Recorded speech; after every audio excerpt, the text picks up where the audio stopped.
So how safe is the water from your kitchen faucet? You probably assume it's all right, right? After all, the government regulates water safety. We know that, has been for years. There's a new finding by the Environmental Protection Agency raising concerns, pointing out that the Safe Drinking Water Act only regulates 91 contaminants, but more than 60,000 possible chemicals are used here in the U.S. Tanvi Nagpal is the Director of Water and Sanitation Initiatives at Global Water Challenge. How you doing, Tanvi? Good morning to you. I'm doing very well. What are we to conclude from this study? Are we scaring folks here?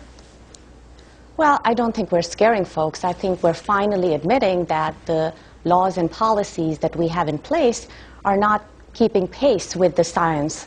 So for 10 years, the Clean Water Act has not been updated, and now we know that there's a larger number of chemicals that get into our water supply every single day and that the policy does not take care of. And I read this whole article. It's a long one, too. I mean, I printed it out. It was 11 pages from the New York Times.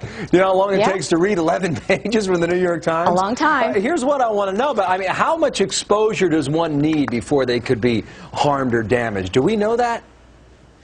Well, it says, the article says that we're talking about long-term or lifetime exposure. So essentially, the problem is that we have been able to couch that and say that small amounts of exposure are not really dangerous. But I think there's a larger problem here, which is that we don't even know what we are getting exposed to in our water supply because it's not being tested for the many chemicals that are entering it every single day. So help me figure this. Are we putting more chemicals in the water? Or with increased production every year, that they just find their way in there? What's the answer on that?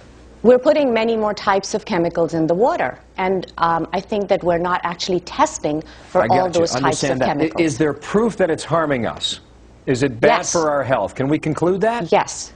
Where? Well, that's what the EPA is saying, is that in long periods of time, there is now conclusive proof that those chemicals are carcinogenic or cancer-producing. Was this put together by the bottled water industry? I mean, I'm reading through it. You know, if I'm working at Aquafina or Dasani, I'm thinking, this is perfect for business.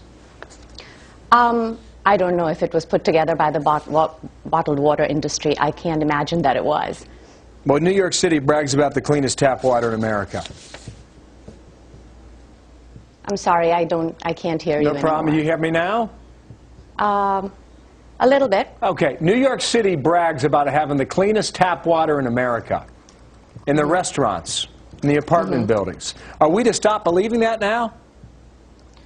Well, it might still have the cleanest tap water in America. The point is, how safe is our tap water from day to day?